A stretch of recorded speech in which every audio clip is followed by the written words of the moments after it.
I am Vinnie Tortorich, folks. Your good intentions have been stolen, but don't worry. I'm here to help you get them back. You may be soft and succulent at the beginning of this process, but hang in there. Before long, you will be lean and mean, just like the woman on the other mic. She comes in every Wednesday. Folks, I'm talking about the beautiful Miss Gina Grad. Oh, well, thank you. Oh, my Yeah. goodness. So always so great to be here. Such a joy. Yeah. And I know obviously it makes sense that you're wearing a Saints hat because that's where you're from. We are not a Saints house in this family, but you do you. We're Chiefs, we're Vikings, and we're Panthers. But you know what? We're not going to hold that against you. I am not really a Saints fan as much as I am a fan of watching football. Mm. I've been a Chiefs fan for years, way back in the Really? day. Yeah, because the Chiefs were always that kind of hard-nosed football back in the day when I was a kid, always playing in the slop and the mud and the snow, which you don't see that anymore, right? No. And I would always want to see those kind of teams. Yeah, Green Bay was another one of those Of teams. course. I mean, you're down in Louisiana, it's sun shining outside, and you're watching this. It's in the same country, and they're rolling around in the slop and the whole thing. You barely see their jersey numbers, and over the years, I've never been really a fan. I think we were all fans of the Pittsburgh teams of the mid 70s when they were the first team to largely take steroids. I don't know if you know that. What? The Oh yeah, Steelers? Jack Webb or whatever his name was, the center and the whole thing. Those guys were the first ones to get all bowed up and everything. And but they had other players. I don't know if these guys are steroid guys, but a guy had just passed away, Franco Harris, black Italian, half black, half Italian. Wow. Yeah, Franco Harris, who got the reception of the Immaculate Reception. Oh, iconic. Yeah. Do you know about the Immaculate Reception? Only because my father was in sports his entire life and my entire life. That's the only reason I know what that is. Yeah. Look, no one knows because with the camera angles back then, the ball went down and it looked like it hit, I want to say Jack Tatum's shoe, but no one really knows. And it bounced back up and never hit the ground. And Franco Harris is just running down the field and it bounces into his hands. Now, the only person who would know whether that ball touched the ground or not would be one Mr. Franco Harris. But as he's said over the years, I wasn't really looking down at the ground. I was looking and the ball just, if you watch the play, you can put, and Franco died just last year, not very old, in his 70s. And wow. A real pillar of the community in Pittsburgh where he lived. And if you ever want to watch any documentaries on him, just a down home guy that helped the community and did everything he could do for the community. I love that. Yeah, he played for Penn, he played for, Joe Pa, and, came to his defense when he was having his trouble over at, at Penn. Yeah. But the old days of football, just, I'm still a fan. My favorite quarterback is Mahomes. Yeah, folks, I didn't come on board with this team because of Taylor Swift last weekend, right? Same. I've been a big fan. I love what these quarterbacks are doing now. I'm a big fan of Jalen Hurts and what they're doing down the Eagles. That kid moves. I mean, just the athletic ability. But one of the things I truly love is when these quarterbacks, one gets hurt and you go, the season's over with, they now have just as good right behind them. Right. And I would imagine that makes the quarterback a little nervous because if you're just as good, maybe you're the next star. It's a real Wally Pipp situation. It's not like, the reason I know who Wally Pipp is? Your best friend, Teresa Strasser, says that all the time. And my dad used to say that. Oh, Wally Pipp, you don't want that to happen to you. You want to explain what that means? Wally Pipp was a starting first baseman. And guy, not in any danger of losing his job, No. but yeah, went out and partied a little too much one night. He was on first base that day. In mid-season, game didn't matter, and he just told the coach, he goes, "Look, I'm going to just head on into the clubhouse. Throw that rookie out there." And that rookie was none other than Lou Gehrig, and Wally Pipp never played again. Lost to history. Lost to history. And when I was a kid, they were called Wallies. You got hurt, you did not leave the field. That's what I'm talking about. Yeah. You're afraid of whoever's behind you. And you know who else, in a completely different industry, I think took that on a lot as well? Late night TV. You don't want somebody coming in and stealing your thunder. Johnny Carson or Jay Leno or. You know who was doing towards the end almost a better job than Jay Leno on the Tonight Show? Take a guess. There was another co-host. They would go back and forth.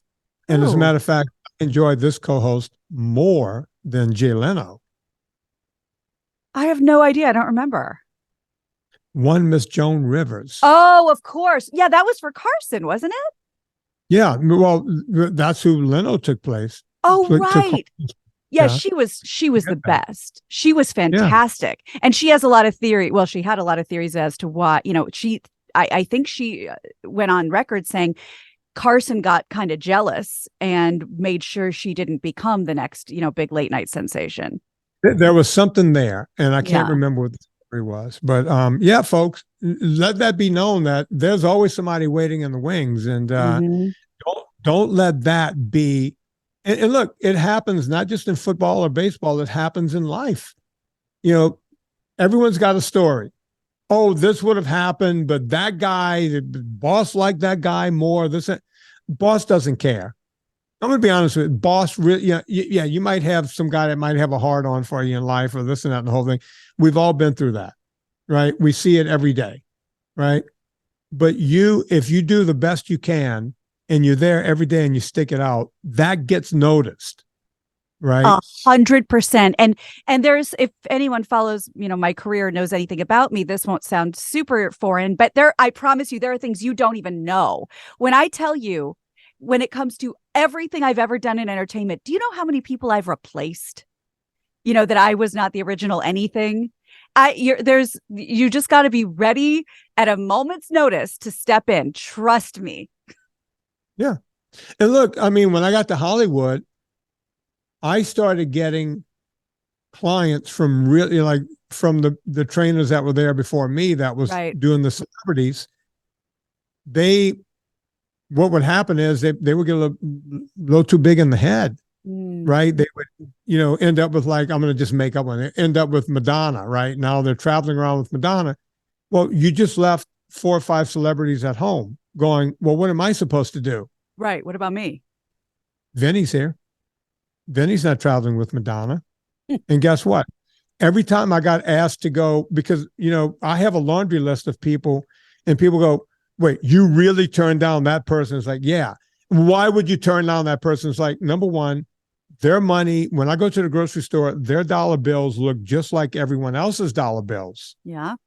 If I go with them on tour for 6 months or 8 months, when I leave tour, they're not going to say, oh, you were so good on tour, we're going to keep paying you. You're done. Yep. And now all of those clients are gone. Yep.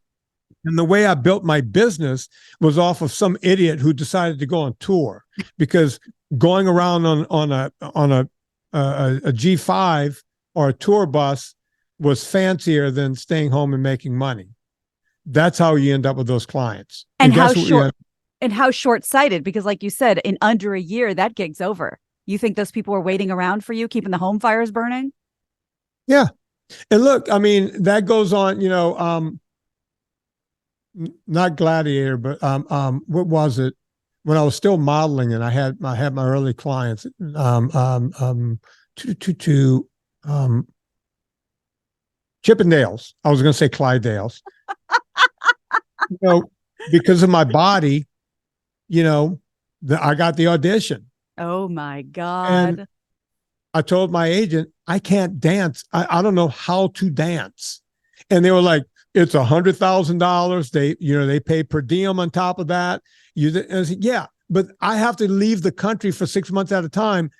What am I going to do with that $100,000 plus per diem plus free food when I get back here and my clientele's gone? Yeah. Right. So, and I can't dance. Oh, they'll teach you how to dance. Yeah, but I'm not interested in wagging my cock in front of old women. I'm here trying to do something else. So I took the gig down.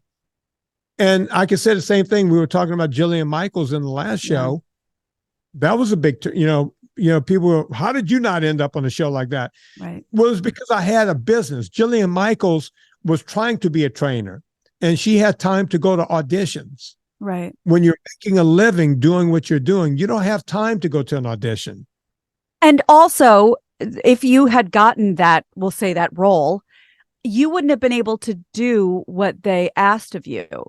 I think that would have been a conflict of an emotional conflict. You wouldn't have been able to scream at people and say, "How dare you be fat?" And I want you to work yourself until you fall over. Couldn't do it. Yeah, I couldn't do it. Even if so, that would have been one problem. I didn't know what the job really entailed, but the other problem is, I would have given up some pay to do that. Because believe it or not, Jillian Michaels didn't get rich doing that show. They pay scale. Right. Right. You're not getting big bucks. There might be some residual in the second or third year just to retain the same people. But that first year or two, you're getting scale. So I would have taken a big pay hit to go do that, go to an audition and do that. Number one. Now, had I known that eventually Jillian Michaels can sell everything, but then I'll look at that and go, well, there's no way I would have hooked up with any of the crap she hooked up with, because it's all bullshit products, right? I would have had to have sold my soul to the devil, right, to do what Jillian Michaels did, to go lie to people, which is something I promised myself I would never do. Yeah. Right. So I would have had a real quandary. Oh, wait, now I'm famous from a show, and the only thing I could do is go work for Weight Watchers. Right. Or to go work for this company or that company, stuff I don't believe in. I'd rather be and do the right thing. Well, and unlike your naked picture with a conch shell, you didn't take the sexy route.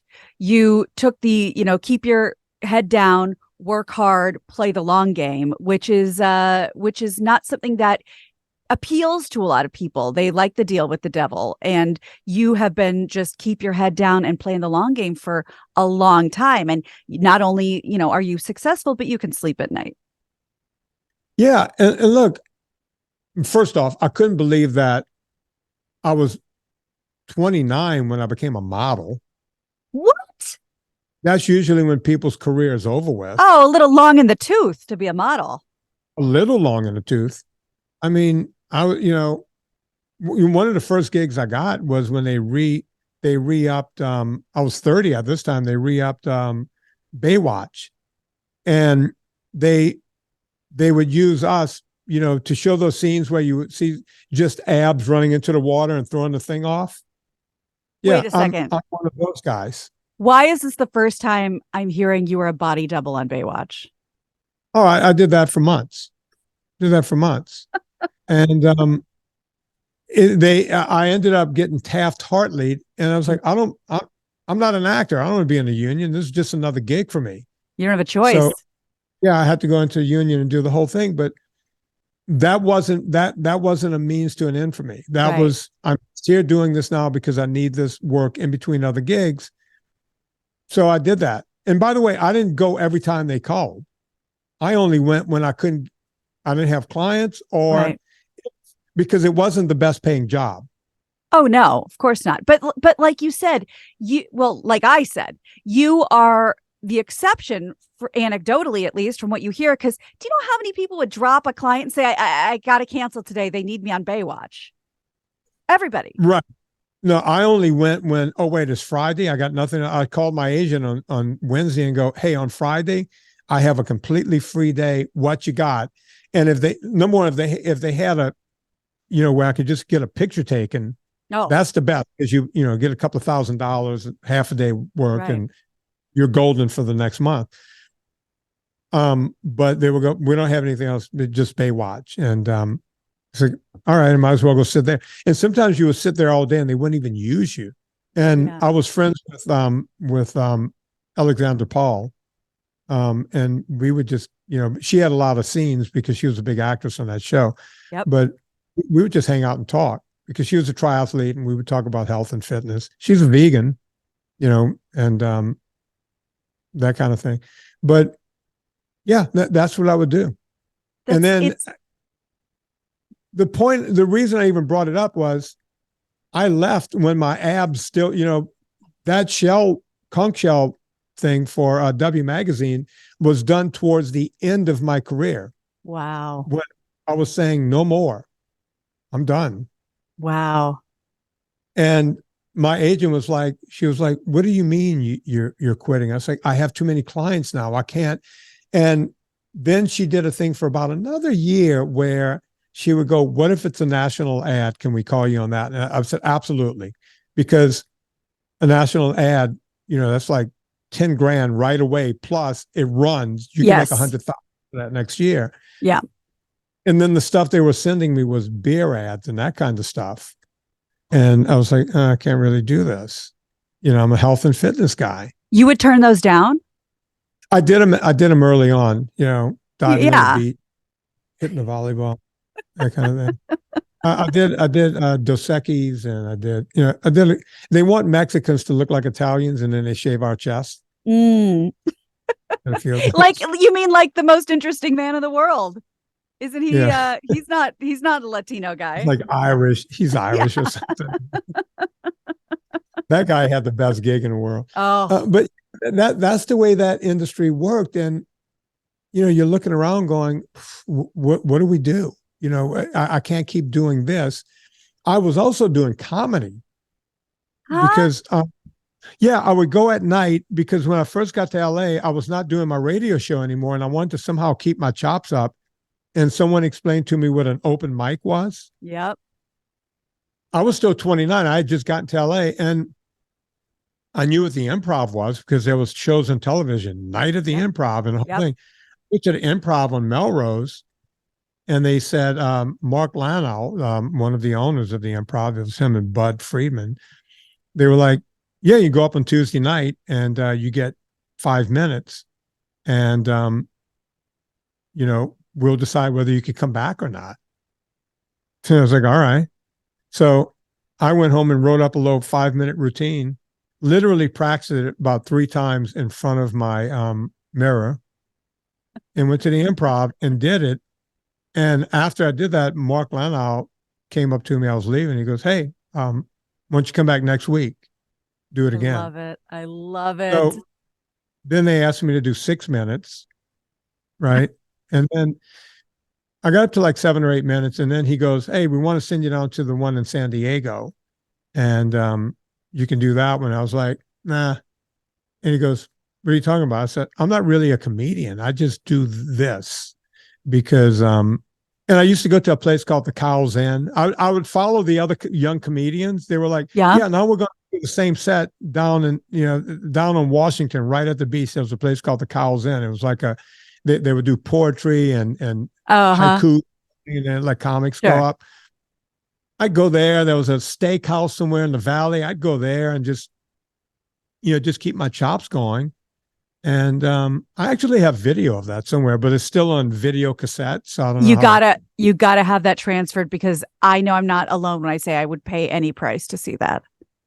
It was not Mark Lanow kept saying, you have a point of view, which because most of these kids get up there and they're trying to just set up jokes and making up situations. You have a point of view.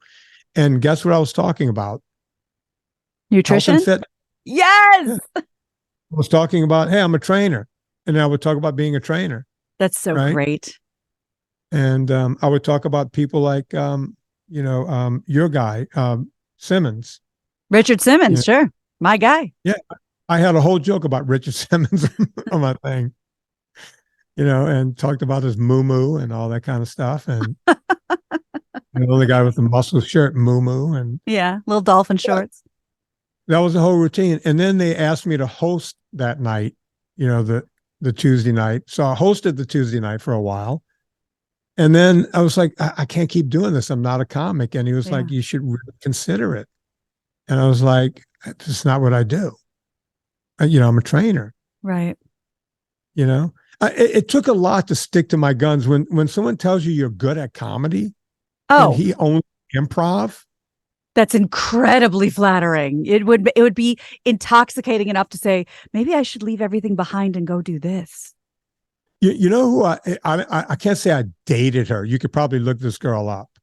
I can't say I dated her, but different girls were like, when I would go do like the comedy store, The store. there was a girl there that she did like a comedy, but she was good at singing. Her name was Donna Cherry, and that's her real last name. And she was, I want to say she was Miss California.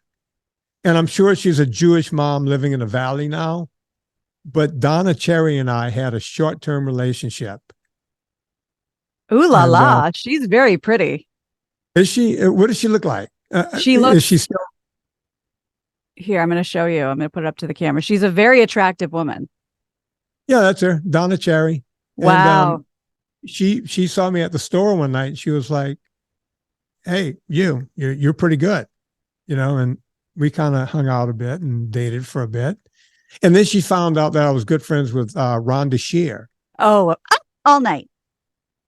who was doing the Tonight Show and doing all this stuff. Mhm. And that's how I met Joan Rivers, the aforementioned Joan Rivers. I met her through Rhonda Shear. It was like I'm hanging with these people, right? And they were all going, "You need to do more comedy. And it's like, but I'm not a comic. And it kills me whenever Corolla would tell me, he goes, "Yeah, I was trying to be a comic back in 91. It was like, yeah, I was doing comedy, but I didn't consider myself a comedian. Yep. And all these other comedians like Donna Cherry and Rhonda Shear was, you need to do more of this, Mark Lanau." And it was like, this is not what I do.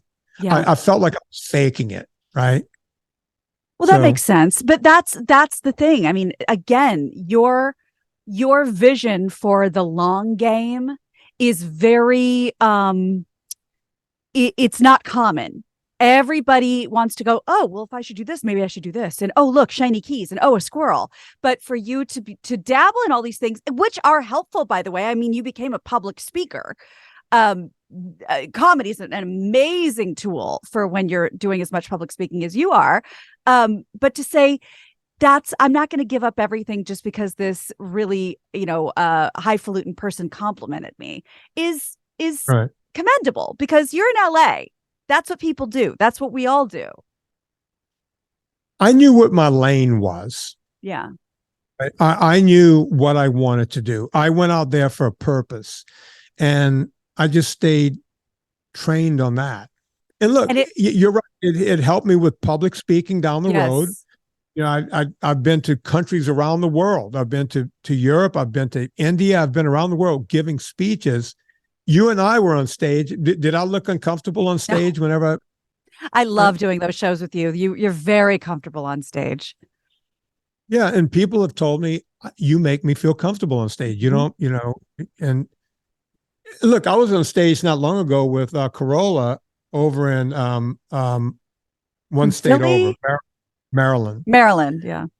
And that's the only time when you're on stage where you got to go, do I chop in now or do I wait a second? It's like doing double Dutch jump rope. It's like, do I double Dutch. Yep. Yeah, you got to jump in and jump out. So it gets uncomfortable being on stage with Corolla because you don't know when he's gonna want to. He'll be talking about something. He goes, "Now, Vinny, what about blah blah blah?" It's like, that's not what you were just. I was just thinking of things to add to what you were just talking about. Yeah, you just took a turn. Yeah, and nobody knew except you. Yeah, right? After 8 years, I got pretty good at that. That's why I always said, you're running next to a speeding train. You're not going to get on it, but you better keep up with it. Yeah. Yeah, pretty much. That's what it's like being. So I think that's the ultimate compliment is when, someone like that invites you on stage, but, that's few and far between. But yeah, I think those days ended up serving me quite well later on. Absolutely. And that's why, like, that's one of your many rewards for playing the long game, which is, it's not like you were, all of these things made you the success that you are now, but you didn't take the bait of flattery to get off of your track, which so many people in this industry do. You could have become, the comedian trainer who hadn't trained a person in 20 years, but that was just your character. But no, you stuck with it. You stayed in your lane, like you said, and you're reaping the fruits of that labor, and so are we. Yeah, well, my idea was to always, number one, help people, and then that's always my thing, right? Help people. I learned that in my favorite book, Think and Grow Rich. Mm-hmm. Don't think about you, think about the other guy. What happens to you is going to happen to you. If you just help the other guy. And we were talking, was it last week, about religion and spirituality Mm-hmm. and the whole thing. My religion is, how can I help the other guy? Exactly. Right? How can I help you? And by doing that, I've been able to make a living. That's so I can keep wonderful. a roof over my head. So, well, and it's such an important reminder, especially in a society that praises stepping on the little guy and getting ahead and all these things. That is such short-sighted thinking. When you are like Vinnie, when you are focused on how do I help other people, it comes back. It's not, I mean, I feel like it's a proven theory. I mean, you are doing a service and you are being rewarded for that philanthropy. I think that that's just the way it is. Well, look, I couldn't step on the little guy because I was the little guy. There was no one below me to step on except whale shit, so, that was that. Yeah. And people are inspired. So like when somebody helped me, it might not have ever occurred to me to help anyone else, but I think, ooh, I can pay this forward. So what, your little drop stone in the lake, you've inspired people not only through weight loss and health, but in ways that you'll never know, in ways that it'll never come back to you. Well, I hope that's true. Is there one thing we could get to in this show that's going to tick me off? Yeah.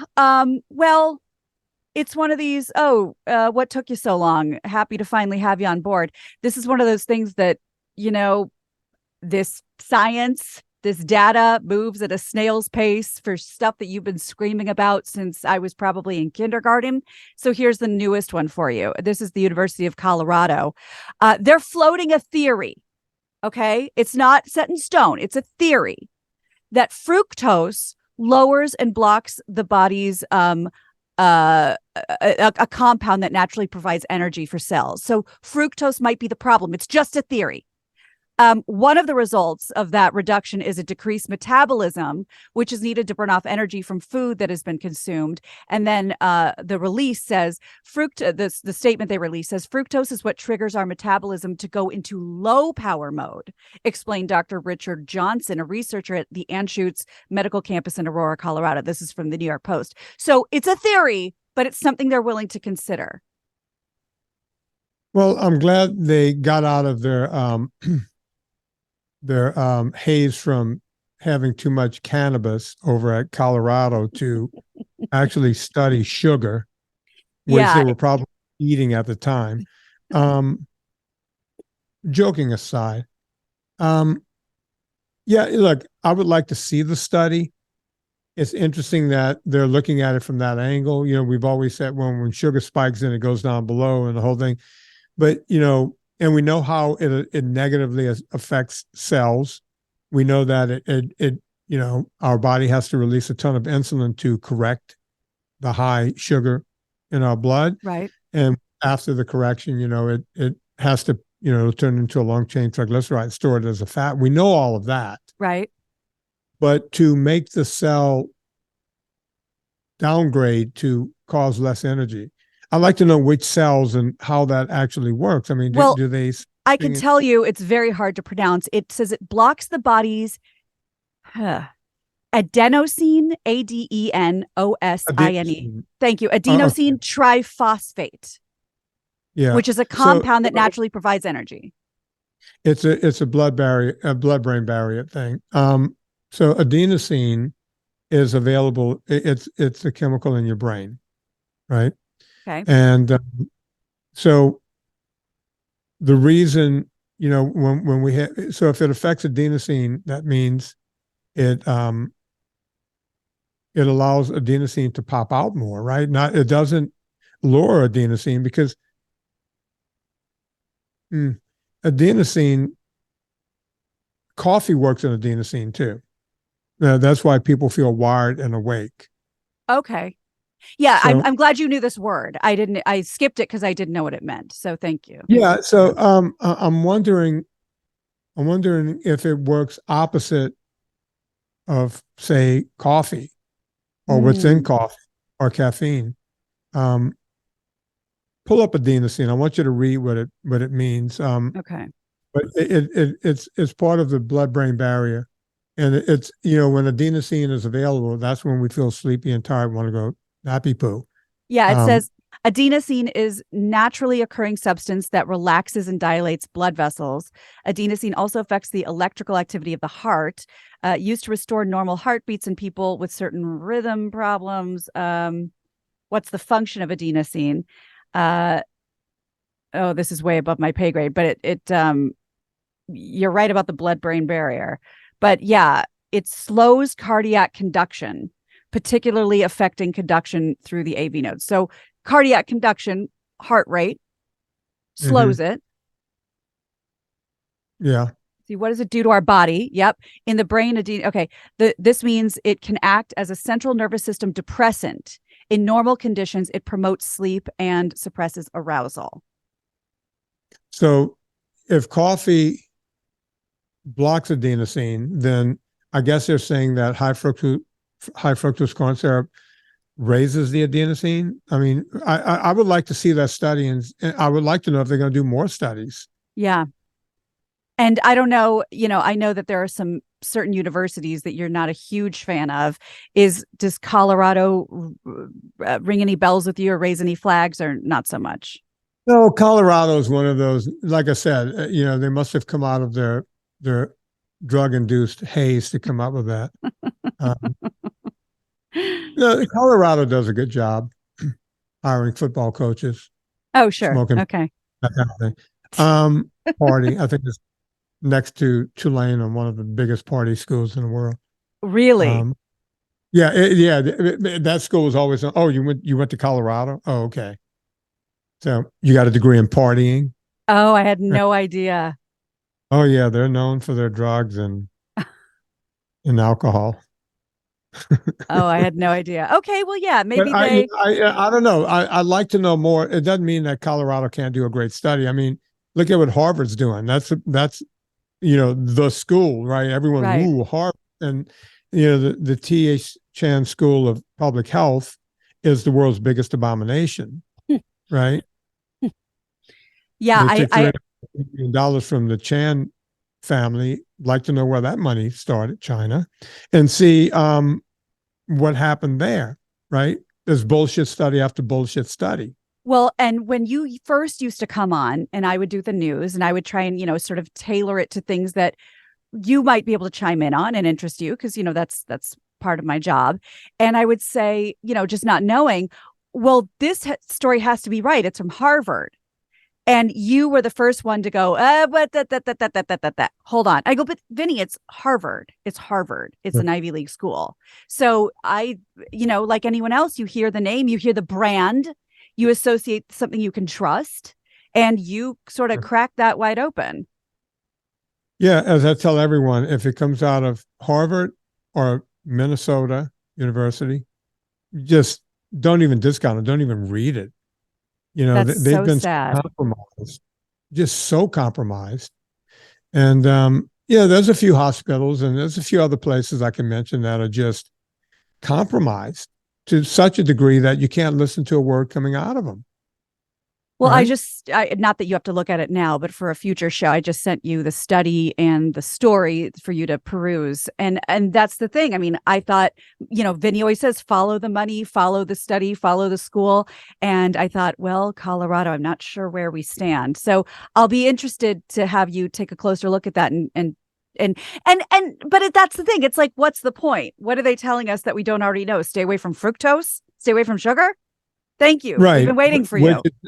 Look, for a school to take any stance against anything sweet means that they haven't been compromised yet Right. by big food or whoever is going to come after them. But they'll be give them, let's see if something else comes out behind this. Because if you have a promising study, well, what do?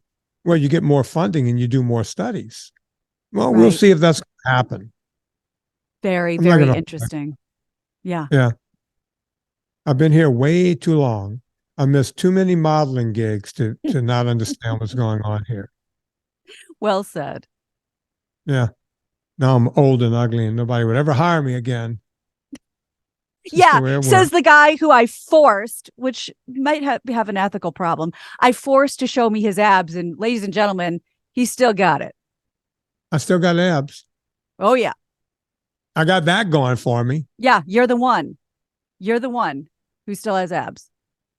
Gina Grad can be found on the Brian and Gina show. She can also be found on the Instagram, My Extra Mom Instagram. My Extra Family, because, there's going to be a series of books. My Extra Mom is the book that's out now on Amazon and Barnes & Noble, a children's book about step families. And we're working on My Extra Dad. That'll be next year. But My Extra Family is the Instagram account. It's very active. It's really interesting. I hope you like it too, for parents and step parents. Go check all that out. You know what to do. We're getting close to Christmas. Before you go to Amazon, go to VinnieTortorich.com, click through the banner. It puts coal on the fire, gets my train down the track. Able to keep the show free. Also, while you're at it, go to VinnieTortorich.com and go to VinnieTortorich.com/VIP. We may be changing that to something else, but if you put your name in there, we will get you from that list. And if you want to be part of the ongoing accountability group, that's where you do it. People have been wanting me to do this for a while. We're doing it now. It's starting this month. But even if you didn't get in on that first date, put your name in. We'll get you on the list, and we'll keep it rocking and rolling. I'm excited. I've never been this excited. I put out 3 documentaries. The 4th one's coming out. I've never been this excited over anything I've ever done, because I saw how well it worked with the smaller groups. I'm doing it on a larger scale, and we're going to turn this into a thing. So we're going to do that. On behalf of Miss Gina Grad, my name is Vinnie Tortorich. Put life into living and do it with enthusiasm.